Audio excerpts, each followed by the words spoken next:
Hey everyone, welcome to today's Level Up Together. And share my screen here. Today's topics are making affirmations work, the ultimate manifestation process, and the be-do-have process or philosophy. So we are here, and here's some disclaimer. This meeting is being recorded. By participating, you are giving me the consent to record, and it will be shared via YouTube to the level one groups and the other groups of UTAPtics for other people to rewatch, etc., who can't join today.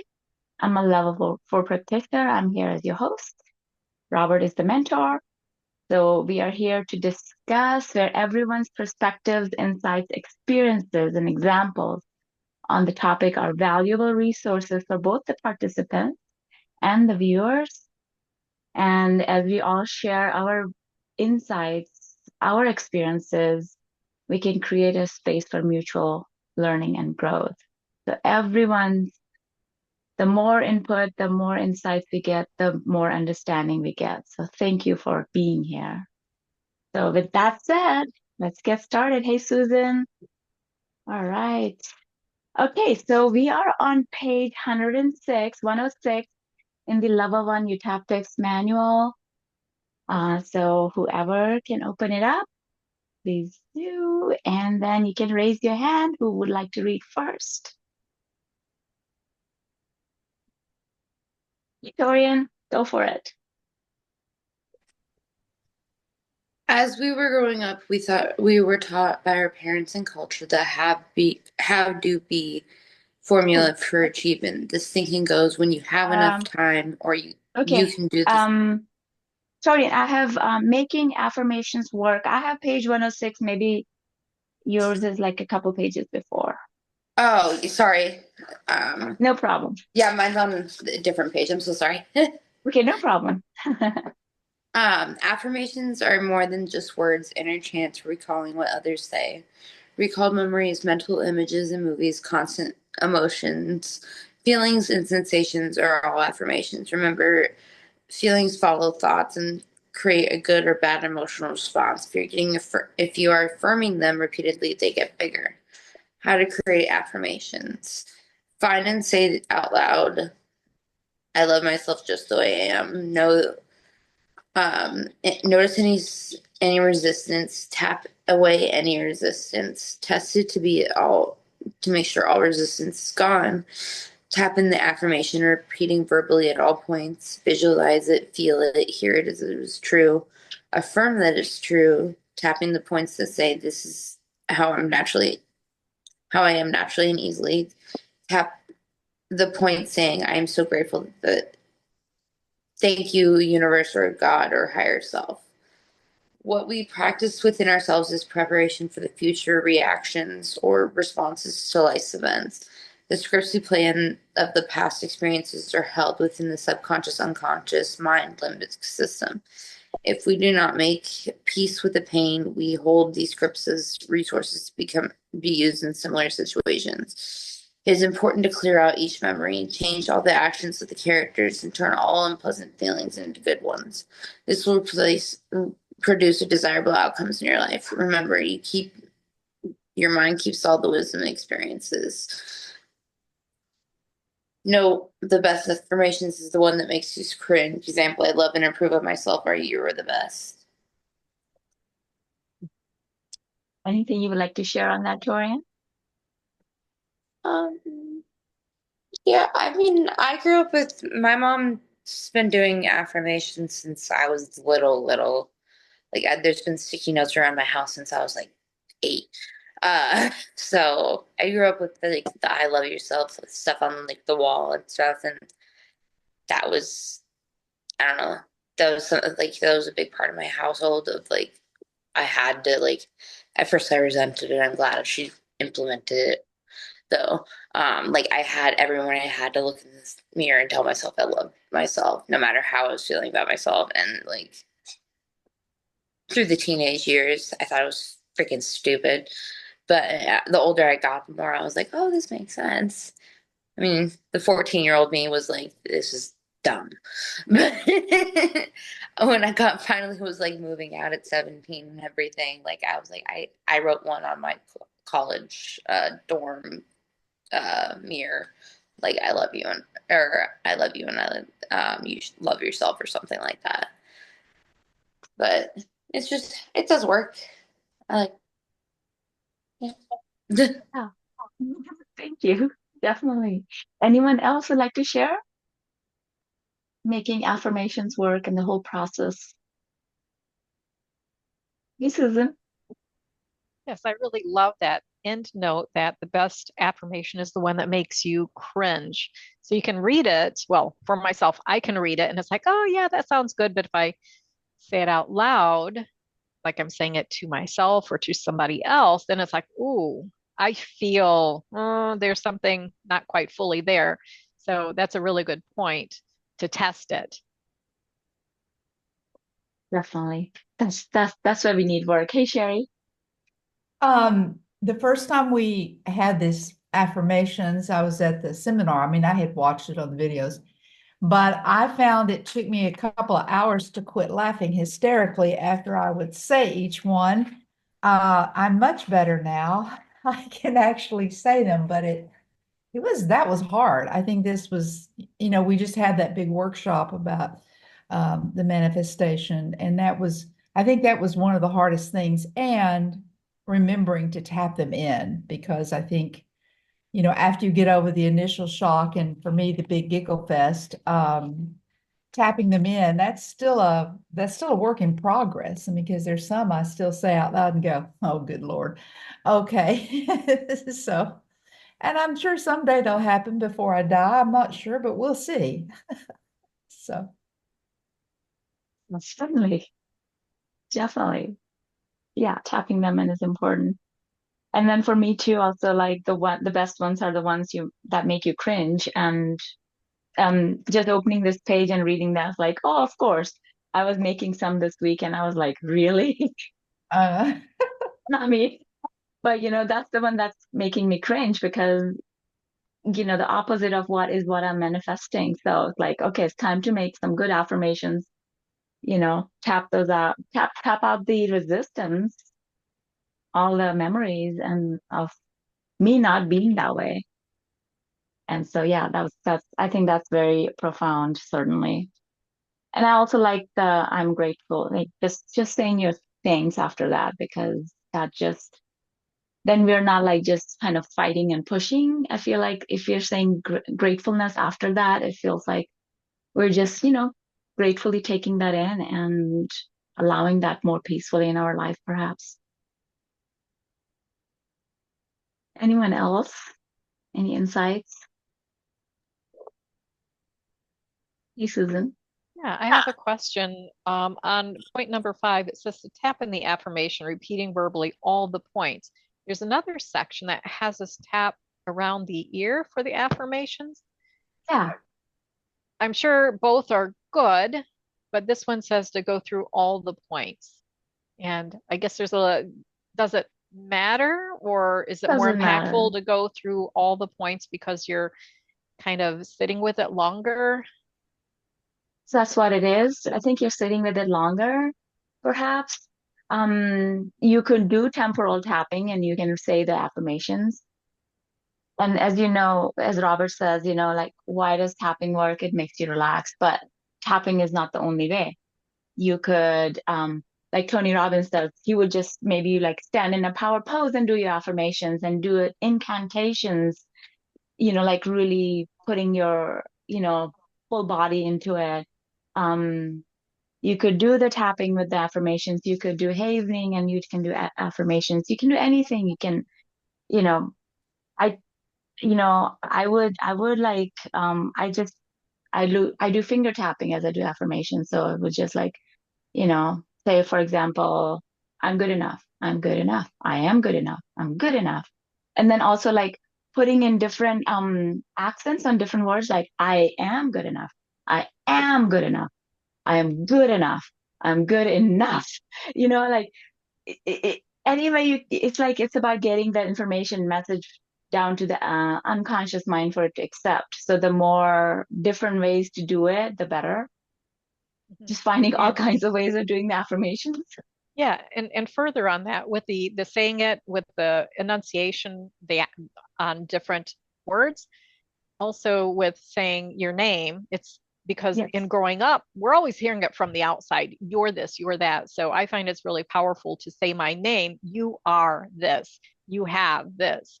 So, and I narrate to myself constantly. I have this voice in my head, and it's always like that outside voice saying you instead of I. So maybe that's why I find that one more powerful, to use my name as though I'm talking from an outside source to myself. Yeah, exactly. And I do it three ways. So I am, Srishti, you are, and Srishti is. So I would do it three ways. So like Robert says in his videos, do it three ways because they all are just, go deeper. So it's like hearing from outside and how the world is seeing you, saying it to yourself. Yeah, definitely. I think it's very important to do it all three ways. I found it very useful for sure. And like I usually do my affirmations like if I'm going on my walk or run, so I would just be doing my affirmations, the whole way. All right, okay, I did this one 50 times. Okay, what's the next one? Do that one. It's just a good way to be with yourself outside in peace and quiet. So yeah. Any other insights and fun ways to do affirmations? Anyone else? Yeah, to another way is to really engage your body, like you were saying, is to get, instead of just saying the words, get your physiology involved, where it's not just like repeating the words, but you're really like embodying it, like you're feeling it in your body, you're feeling the words, you're feeling the sensations, you're using your voice, your tonality, you're jumping, you're like, it's not just like, I'm so good. It's like, I am good. Like you really energize it, put some energy into it, put some movement into it, and it will definitely change faster and trigger, go deeper. Yeah, it's like it gets connected to a good state Yep. of being, like whether you're running or whether you're just doing power poses or just like really doing the incantations. I think the more good states we put in and the way we say it with full zeal and zest, the deeper it would go. And so it's like, okay, I am good enough, I am good enough, I am good enough. And then like kind of trying to convince yourself, ourselves. So instead, like just really doing it with an intention, perhaps. Hey, Mary? Right. I kind of I created um a positive affirmation for myself a couple days ago. I went to this beach resort and I was able to float in this beach and I looked at this cloudless deep blue sky with these palms waving and I'm floating in this pool, not able to hear anything because my ears were under the water. And I was just filling myself up with gratitude. And I remember hearing a while back that if you touch your index finger and your thumb finger, it like anchors a state. And I so badly wanted to anchor this peace and calm and gratitude. And I did that. And then I went to go test it the other night. And I'm like, I intentionally want to feel that feeling again. So I did that with my fingers and I went zoom right back there. And I felt that feeling of floating and I felt that state. And it's another example that Utaptics is changing me too, because I never would have allowed myself to go to that state because I would have been hanging on to old resentments or so, noticing all the fish kill from the red tide on the beach.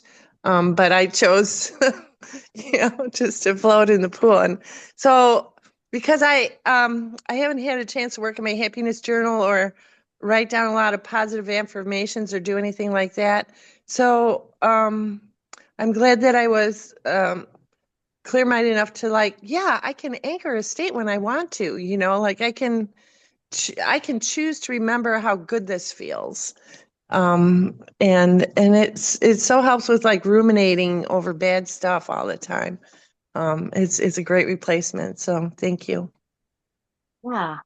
And that's beautiful, Mary. And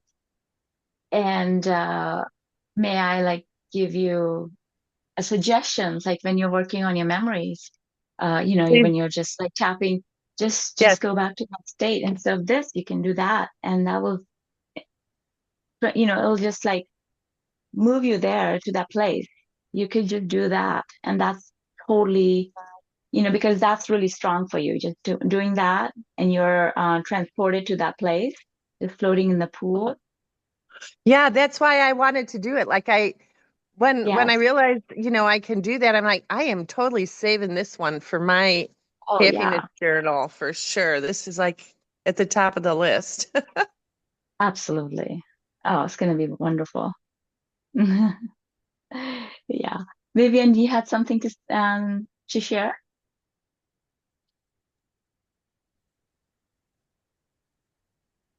Oh, can't hear you. Rasha, we are on page 105 or 106, depending on what manual you're using. It's the making affirmations work. Hey, Viv.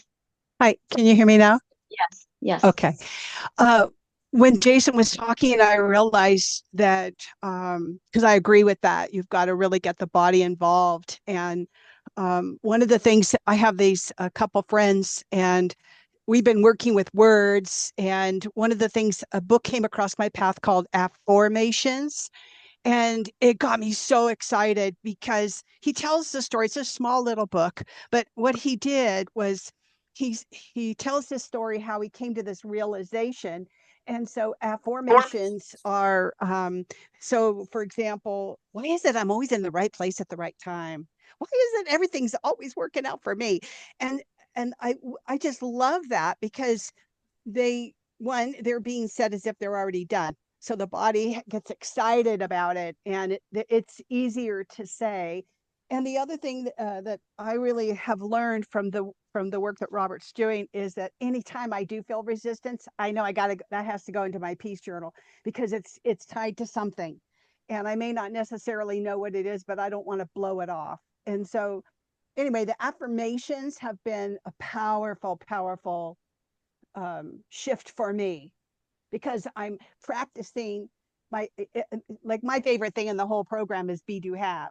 And so Joe Dispenza talks about in his work that whatever you're thinking and saying, doing, you're practicing your future. So the affirmations, when I say affirmations, I love to also turn them into affirmations. So I start with an affirmation and then I convert into the whole energy, like Jason is saying. It's like, oh yeah, I am that. I'm living in the body and the version of that. So anyway, he triggered that for me when I was listening.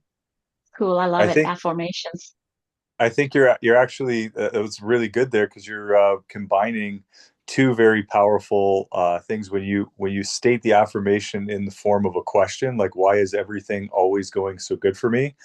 It forces your, instead of just making the statement, things are going great for me. When you say it, why are things going great for me? It triggers your brain to give a response as, oh, it's going great because this is going good and that's going good. So when you're forming those affirmations, like questions are the answer. So as soon as you start asking better quality questions, why are things always going wrong for me? Why are things always going right for me? You start asking that question, your brain starts giving you answers as to why it's going right or wrong, however you pose that question. And when you put your physiology into it, you're like double time, and you're doing good.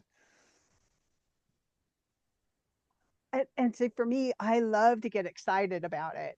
And the other thing too is that you know when you're asking a question without looking for the answer, what it does is it opens up our whole mind to line us up with, and then all of a sudden something shows up and you go, woo. So my one I've been playing with for weeks is, I love it when the universe surprises and delights me.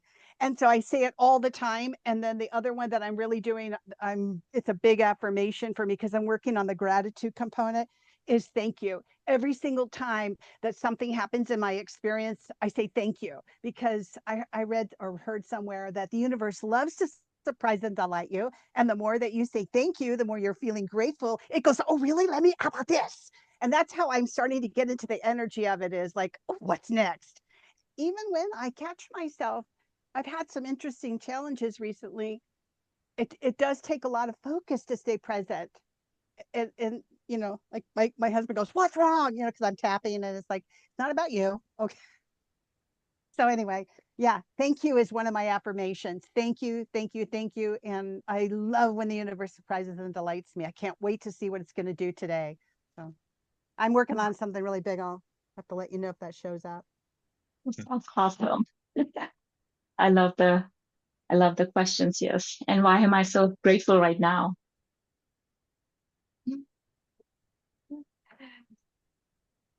All right. Anything else anyone would like to share? Thank you, Vivian, for reminding me of the affirmations. All right. Let's get to the next page, the ultimate manifestation process.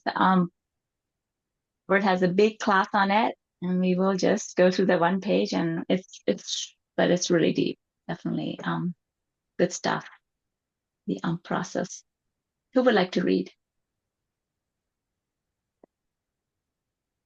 Jerry?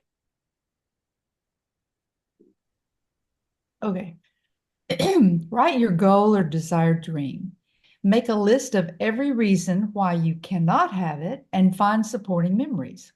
Then tap and re-imprint every memory or reason for why you cannot have it to actually having it and experience it in your mind. Make sure you replay each re-imprinted memory several times and write them out. You can borrow good feelings from other experiences and put them into the new dream or goal. See borrowing section in the manual, page 100. Desired goal or dream. Reasons why you cannot have it and memories that support it. Not smart enough, 12 years old in school, not good enough, my mother said it. Re-imprint the memories and feelings to what you do want. Seeing, feeling, hearing as true today. This was really important. Okay, important facts about affirmations. Affirmations can be negative as well as positive. An affirmation is anything you repeat, whether it's positive or negative. Affirmations can be thoughts, feelings, self-talk, memories, or any other repetitive experience. Fearing something or worrying about something is affirming it. Oh, that's powerful right there. Okay.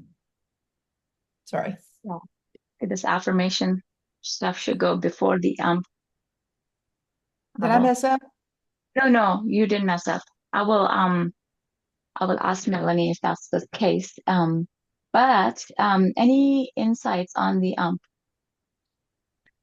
Yeah, yeah, it does work. I mean, you know how you have these things that are works in progress, and for me, it's trying to learn how to speak Italian. Because at my age, blah, blah, blah, blah, and all that bunch of nonsense, I have really had, I mean, I'm still tapping on it because voglio parlare molto bene in Italiano, but it's so hard. And it's okay. I mean, I'm getting better. So now I'm just imagining myself that I'm just like an Italian woman looking like an American. I don't know what to tell you. So, but that's really that's I think and the thing that really just the second hit me was about worrying about it as something affirming it, because I'm very seldom worry about anything, but when I do, it's terribile. So yeah, okay, I'm done. Terry, why is it that you're such an Italian woman with a Texan accent? Oh no, c'è un accento texano. No, no. No, really? I sound Texan when I No, speak Italian. no, Oh, no, I wouldn't shoot know. me I'm now. just joking. Oh no, I'm like, no. Okay. Okay. Why Okay. is it that I am so good at Italian. I don't know. Why is it that I'm so Well, the only thing, yeah, okay. And I think I'm pretty good in the streets because I can just talk anywhere. But then I get to school and it's like, oh, sorry, stupid now. Yeah. So obviously there's something in my past I must there's work on. something. There's something. Yes, that's all right. Anything else anyone like to share? The Susan? I didn't realize for the longest time that a feeling state, an emotion, was actually part of a memory, and that just feeling that feeling state of worry or anxiety that I constantly had, that was reaffirming that anxious state. So I was practicing what I didn't want. So um, Robert really pulls that apart nicely to say these are all the aspects of a memory. And this is just going, feeling, practicing that feeling state. Feeling anxious is not beneficial. I want to feel confident, abundant instead. So that I love that, how he's pulled this all apart. Yeah, definitely. Definitely. That's very important. Yeah, I wasn't aware that feelings were part of a memory as well. And, just if there's constant anxiety going on, it's coming from somewhere, but it's just a feeling somehow, perhaps. Yes, definitely. And as we can dig into it, we can find more aspects of the memory that we have hidden from ourselves. So, yeah. Anything else anyone would like to share? I like the it's just like it's very tabular, it's just like, okay, you got this, all the memories, you just pull them out and work through it that are in the way of the desired goal. Yeah. Hey, Tammy. Hi. Hi. One other thing about the feeling being a memory is that we understand this better than most people. The feeling creates that inner sensation. And so sometimes we'll get that sensation, but we won't associate it with a feeling necessarily.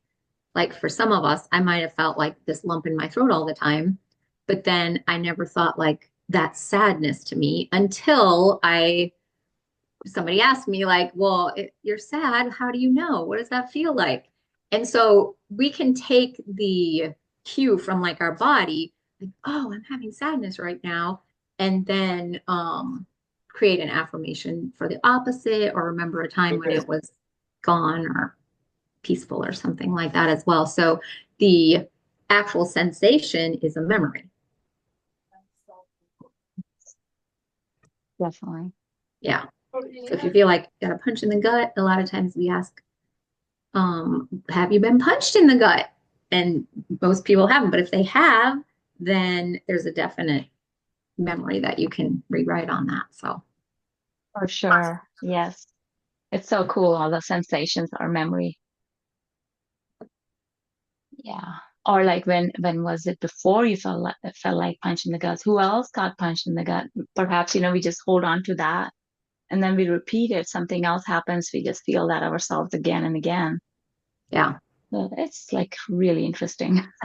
Yeah. We could have Yes. seen a movie where that happened, and then we just associated that feeling with whatever was going on. So so much Yes. in there. So much in there. So much in there. Yes. Yeah. Wow. Thank you. Anyone else? Anything else interesting about perhaps, or affirmations? Hey, Viv. Well, what Tammy said really brought up something Robert said to me in the life class, which was, like it didn't happen to me, but it happened to my older sister, and and there was a wall. I was in my bedroom and she was in hers, and my dad would come in. He would be drunk, and he would wake her up, and he would traumatize her, basically hassle her, and she was just sleeping, minding her own business. And I would be on the other side of the wall, and I would hear it, but I couldn't do anything about it. I was just a kid, and I never connected that. What he told me is that actually happened to me.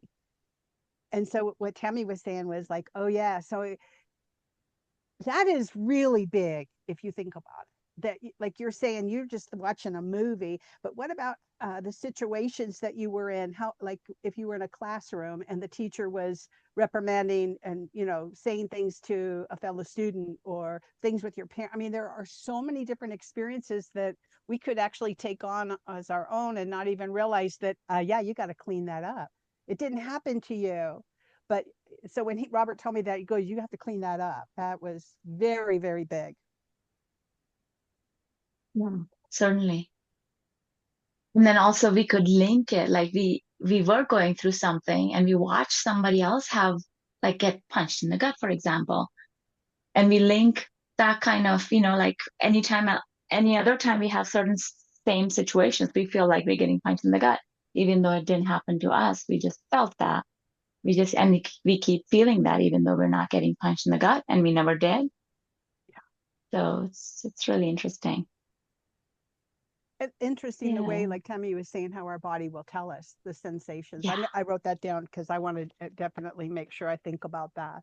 The anxiety is a feeling, is an affirmation, and the sensation. Just it can be just that punch in the gut or tightness in the shoulder, or holding our breath, or all different sensations. Okay. Thank you. Yes. Yeah, and that's interesting because if we look at that as a memory, then we can start to be like, how many times do I do that a day? Like what? It's the sensation is just a memory. And so we can interrupt it even if we don't know where it comes from. I think about the lump in my throat. Like I did a session on it years ago, and um they were like, well, where did you ever learn that it's in your throat? And then I was like, oh my goodness, I remember the story. I'm like, my mom and dad were never physical with each other. There's this one story where my dad, I don't know what my mom was doing. She was going hysterical, apparently. And my dad put her against the wall and had his hand on her throat. And then I think when she was retelling me the story, she must have been crying or really sad. And so my like brain just associated, well, this is where we're sadness. But I do hear other people say that, right? It's a lump in the throat. But um, I think like that was a very strong uh, emotional connection to think that my dad would do this. And, I wasn't there. I don't remember it, but to think he would do that. And then here she is blocked there or whatever. So just let it go, right? But it's interesting because then if I still ever do feel that lump in my throat, which it used to just be all the time, and I just thought that's how life was. And we do that with body pain. We're like, oh, I guess that's how it is. We just think it's us. But when I learned that and tapped on it, then it started disappearing. And now if I have it, I'm like, oh, what is it that I'm sad about? I know the link.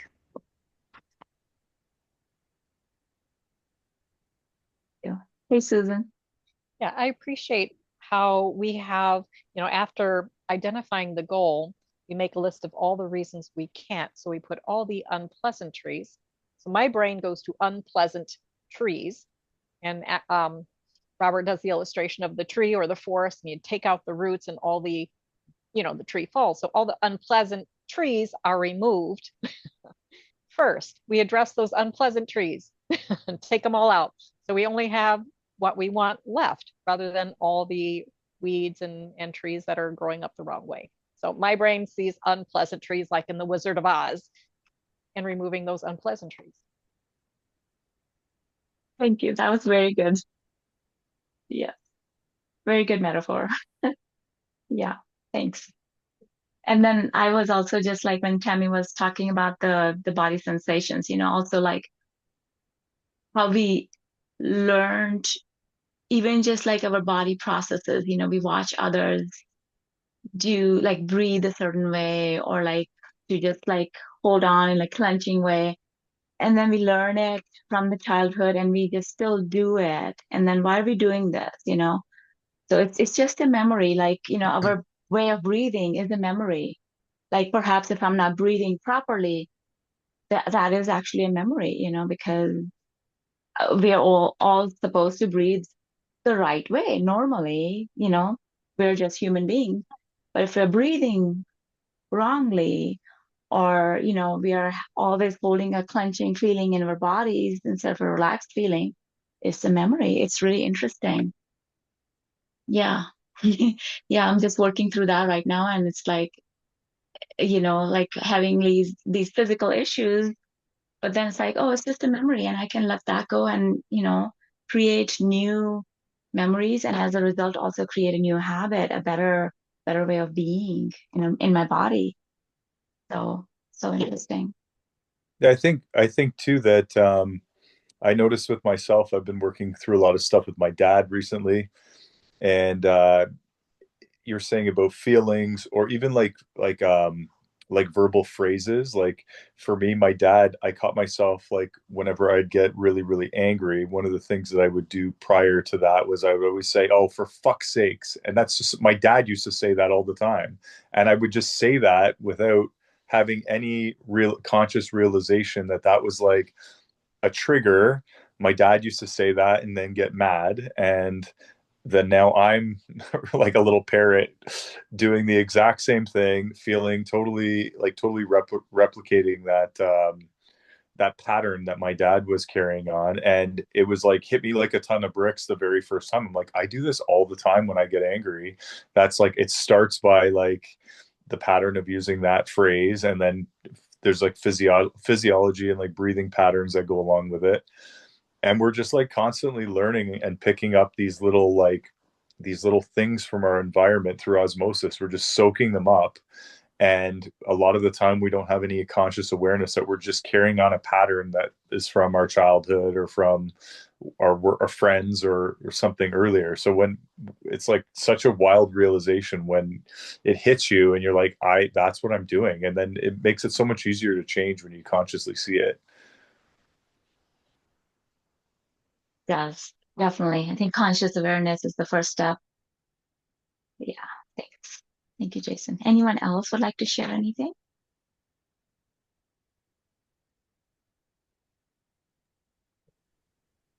I think that's such a good point because it's like what I was talking about. We think it's normal, or we think there's something wrong with us instead of just being kind of neutral with it, being like, where did I learn that?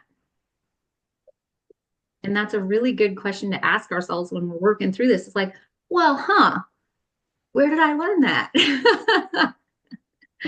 Because then it doesn't feel like, because we almost create our own negative cycle, right? When we do something and then we beat ourselves up and then we're upset and then, oh, here we go again, right? We create that negative loop cycle. But if we just get curious and ask, where did I learn that? It kind of takes the power away from us stepping back into that repeating pattern.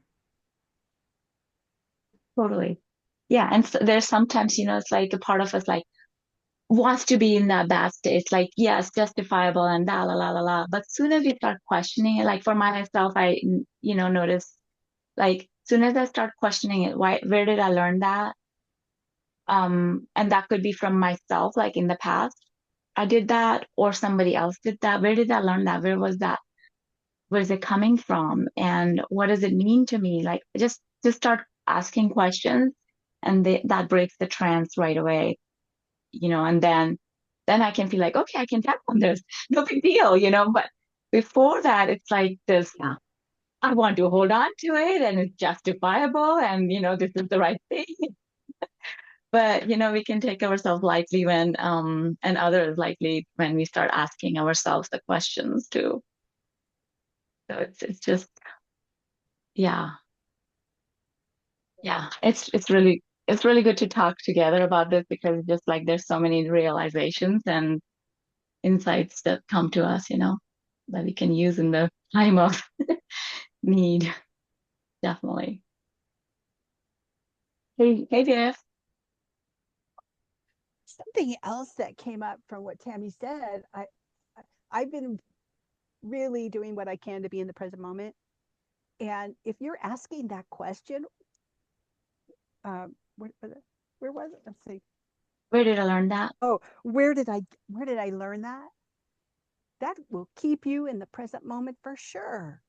Because you're not even owning it. You're not like caught up in the blame or any of that. You're just aware that you had this thought, this idea, this sensation, this whatever, and you just go, oh, and where did I learn that? That would be a really good affirmation. What would it take to forget this one? Right. Hey, Yeah. Toria. I know. What would it take for me to forget this? Yeah, I think that's a really good question of like where did I learn this? And I've started to recognize a lot with like my mom and stuff and like things I do too. Instead of getting mad because my grandmother's name was Betty, I just go, fucking Betty. Yeah. It just makes it, I don't know, it's just like I'm like, okay, well, grandma's out today, cool. But like I can see that in myself, my mom, and just like because she raised me and she raised her, so of course there's some overlap in like things, and like me and my mom are trying to unlearn some things, but they're like sometimes I'm like instead of getting mad, I'm just going, Betty. And it's really because like instead of getting mad at my mom, I'm kind of just I'm not mad at a dead person, I'm just disappointed in her. It sounds weird, but I'm just not my mom. I'm not disappointed in my mom, but like I'm just disappointed in the way she was raised, and I can just go, Betty. It helps. Helps and it breaks the trance.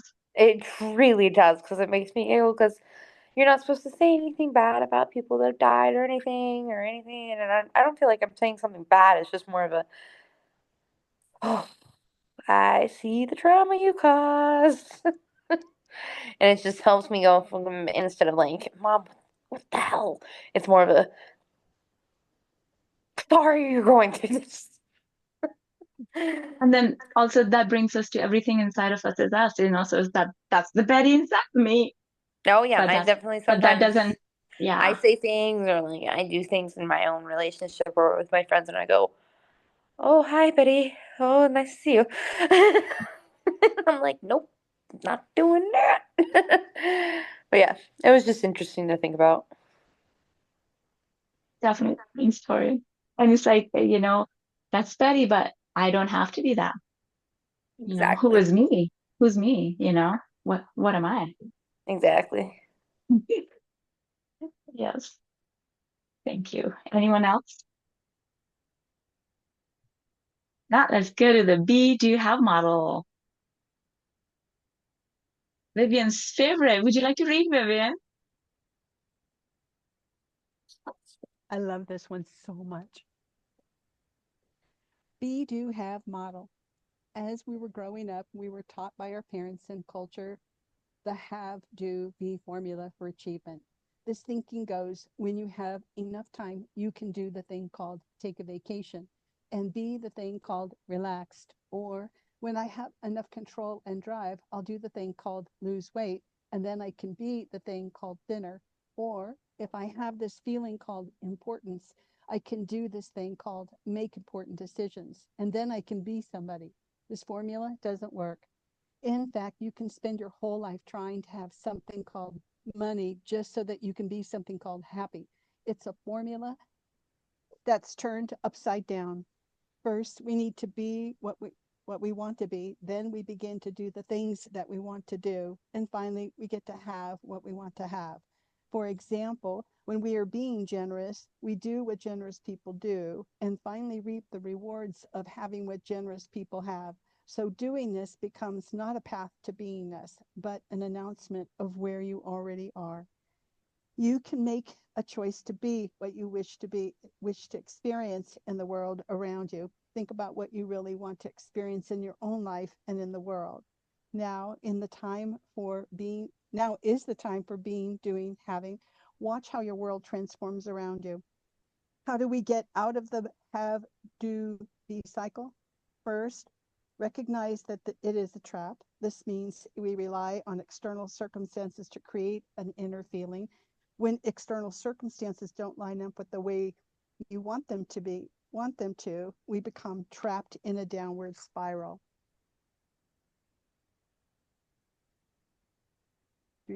Keep going. Would you like to share anything? Well, I can definitely say from personal experience that the work that we're doing here, we don't really realize. I think we get caught up in how much information it is and don't realize how much is actually we're absolutely absorbing.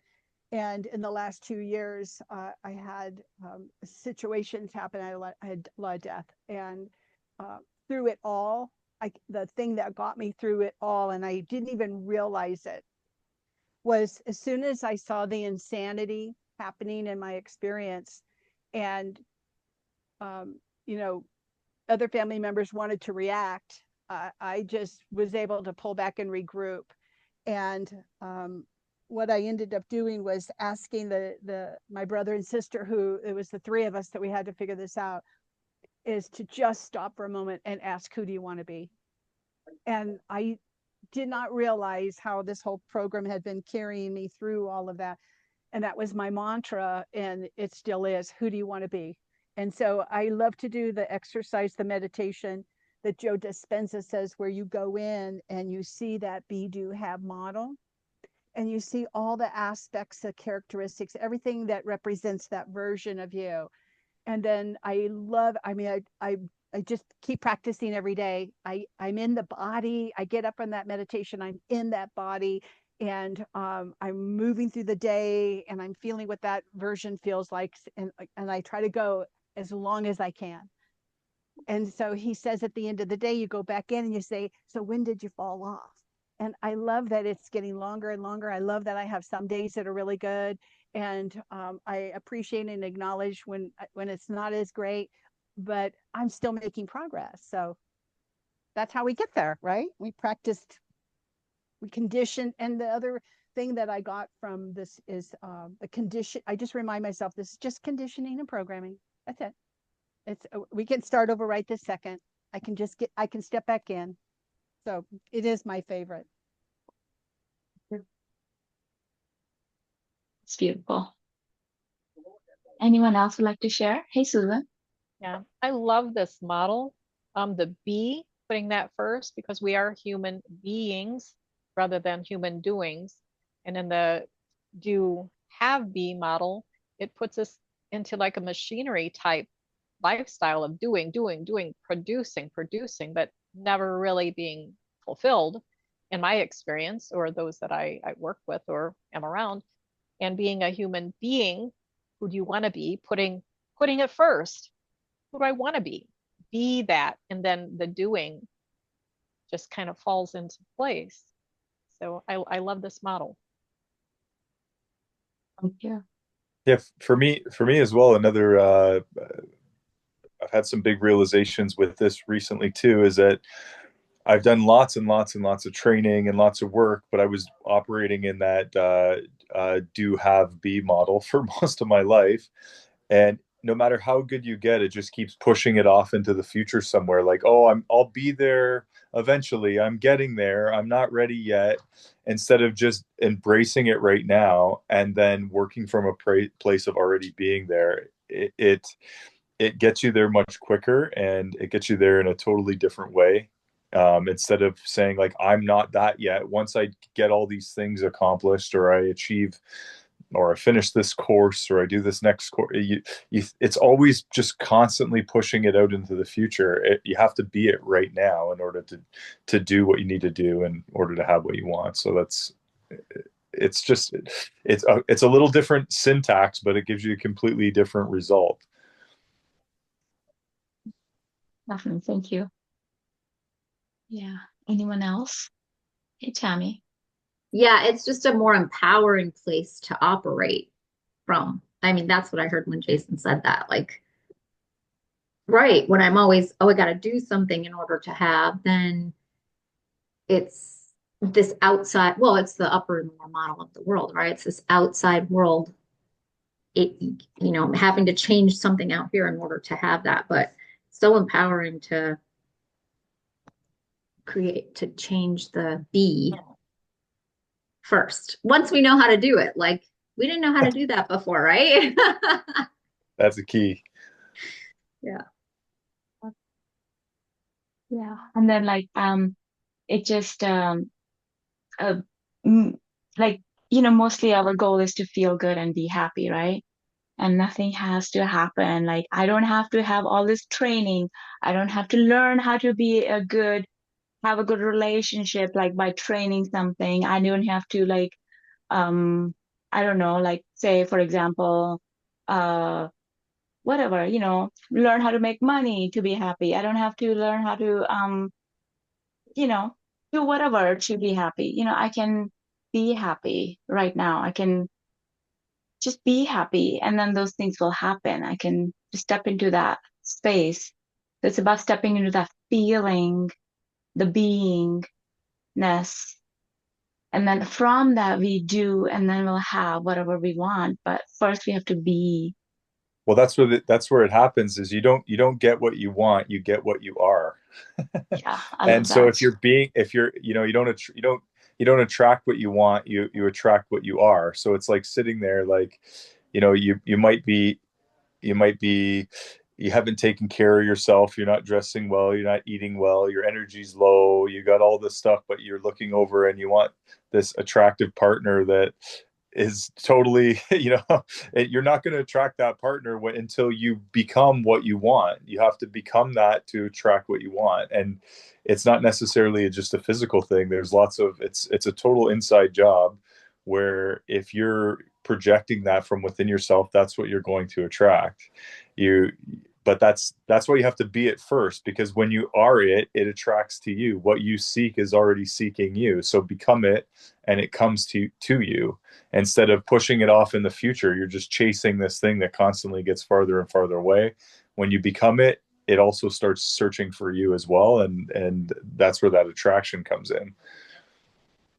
And then when you become it, you're not in the place of looking for it and striving for it. And then you're like just pushing, pushing, pushing.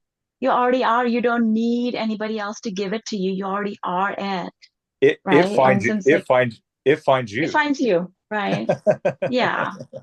Yeah, because you're not in neediness anymore. You're not needing it. You already are. And then it just finds you. It's like a gravitational pull, it's a magnetism perhaps. Somebody said one other point on it too. I was reading, or someone was telling me about A players, and it was interesting, where somebody who is an A player, they tend to only reveal themselves to other A players. So like you could be in a room, and so say you have a lower skill set level, or like you might be a newbie or a beginner or something. There could be these great connections and great opportunities around you, but those people don't tend to reveal themselves to you unless they perceive you as another A player. So like if you walk into that room and you are projecting that feeling of value, you already have it within yourself. Those people say, like, I was sitting somewhere one time, like I tell people, like, everywhere I go, I meet crazy, very interesting people. Like I could tell you 1,000 stories of just being in rooms and like the way things turned out with the people that I've met. And as I've done more work on myself, and that process has happened more and more and more as I've become more of an A player in my own life, those A players just start to be everywhere that I go. They start to reveal themselves. And the mechanics behind it is that as if you come in, and people will tend to, whatever sort of energy or self projection that you are emanating, you're going to attract people that are on that similar level. So if you don't feel good about yourself, or like when I've had times where I've felt insecure, and I've felt, like I've had troubles that I was dealing with, or emotional issues, I tended to attract relationships that had other similar emotional issues, jobs that had, right in alignment with how I was feeling with myself.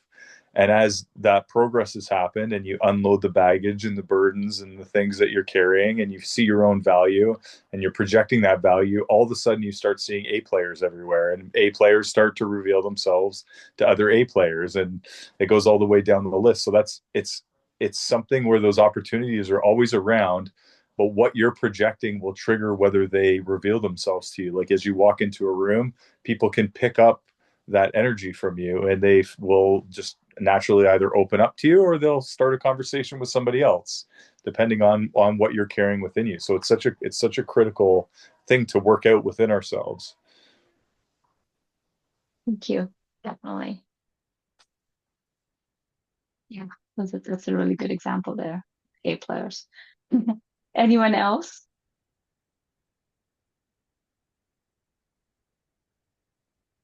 Be-Do-Have.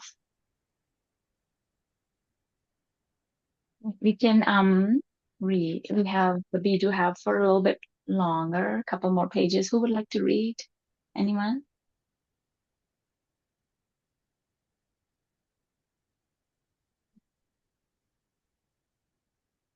I can read another page. The mind really works this way. When we are being in a feeling place of peaceful, for example, we do what peaceful people do and attract the experience of having more peace in our lives. The question then becomes, how can I be this thing called happy when I haven't had the thing that brings me happiness? Taking action, the first step.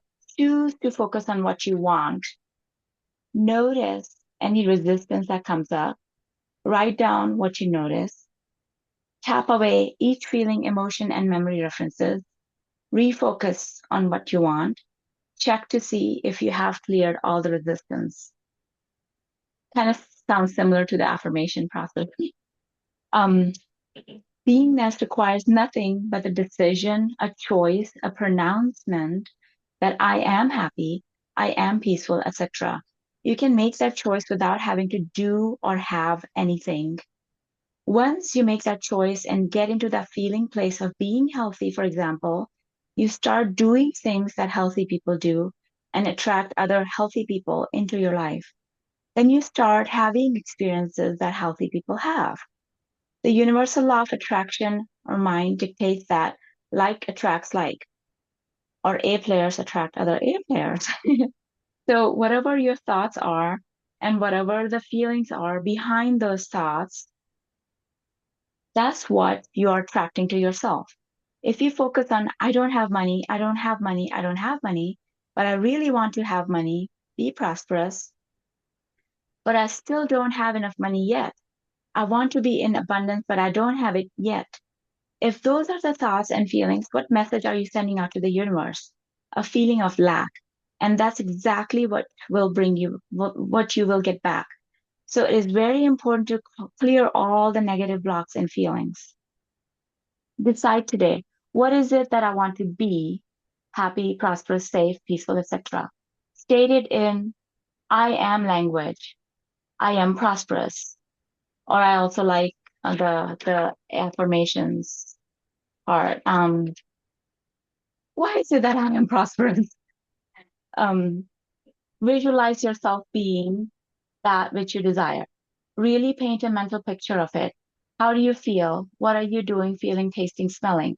Allow yourself to really imagine yourself being in this thing already. Draw an image that represents that which you are being and becoming and put it somewhere you will see every morning. Take one daily action as if you already are what you are to be. Affirm it by using the temporal tapping method or karate chop affirmation method. Karate chop is the side of your hand opposite to your thumb. Affirm it every day and one, be as one would be who is this way. Experience it daily. Important second step. Be the source of what you want for someone else. If you wish to experience peace, provide peace for another. If you wish to know that you are safe, cause another to know that they are safe. Ask yourself, what is it that I want to be? How can I be that thing for someone else? By being that which you desire, soon you will be doing more of what you want and draw more of what you want to have in your life. When you want something, Be-Do-Have model. First, find the reasons why you cannot have it. Tap out the emotions and feelings, your internal references, proofs of why you cannot have it. Second, imagine and feel as if you already have it and tap out the resistance to actually having it. Third, tap on the karate chop point, I want. Tap on the collarbone point, I have. In order to get what you want, in order to get what you do want, you have to let go of what you hold within, and then you're free to take hold of what you do want. Oh, that's very, very good. Anyone like to share anything about it? I had a thought of that actually that just popped in my mind. Have you ever seen the movie with Will Smith, Pursuit of Happiness? Where he's with his son and they have to live in she's trying to get a job and they're living in the subway when he loses his job. The thing that popped into my mind is during that movie, right at the end, he's like lost everything. He's like down to his last $5. And the rich CEO for the company that he's trying to work on asks him if he can borrow $5 on the street. And he like smilingly like gives him his last $5, like, oh sure, yeah, no problem. And inside he's just totally being, and eventually he gets a job and becomes a millionaire. He goes from being, because he lived so consistently with what was in his mind despite the environment giving him constant reinforcement that that's not what your reality is. He was living in the subway with his son, sleeping in washrooms. He was homeless. But he just kept saying, no, I'm consistent. I'm a millionaire. I'm a stockbroker. He kept taking the actions, kept seeing it as he wanted it to be, not letting any of the reality choke him up. And even on his like last $5, he gave it away and ended up, that was one of the main things, that everything in his body was telling him not to do that. And that was the like main thing where he went into the job interview, and that guy I think was one of the people who voted to get him in as the stockbroker. So it's funny, these things will work themselves out in the funniest ways, but you just have to be consistent with that ideal even when the reality doesn't support it. Right. It's like he stepped into that abundance and giving instead of lack and contracting. So he Yep, was being it. he was being it. Thank you. That was beautiful. Yes. Yeah. It's on the hour, but this is really good. If you all like, we can like discuss these couple pages a little bit more next week. That would be wonderful. I think it's really deep, good stuff here. Yes. Thank you all for being here. So yeah, next week let's talk a little bit more about it. We got happy journal and the mirror exercise. Sounds good. Thank you guys. Take care. Thank you for being here. Thank you, everyone. It's really wonderful. Thank you. Bye.